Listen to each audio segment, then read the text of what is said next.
Nalibog ko aning mga 70 Adventist ba? Sige pamugos Katoliko. Ayaw mo kaog baboy. Ayaw mo kaog litson. Ayaw mo kaog humba. Huy.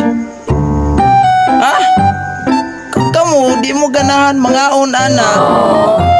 Ayaw mo pangangin sa Katoliko.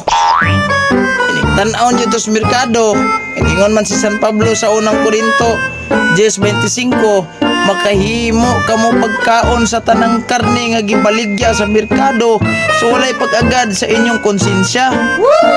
So kung gimahalan mo sa presyo, di o man mo pugsa, mamalit o dili. Bida. Ayun mo pugsa. Ang hunang porbida, ayaw mo pabugos nga. Ay nagkaon. Ayaw, kaya nga naman. O di mo mangaon, ayaw mo panghumong. Kaya usandig kang Kristo, kung sa may giingon ni Kristo sa Biblia.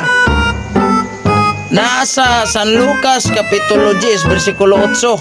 Ingon si Kristo, kung muadto ka mo sa usa ka lungsod ug dawaton ka mo nila kaon sa unsa igadulot. Ano kayo mo sig balibad, oy mo sig pangamong kaning Katoliko.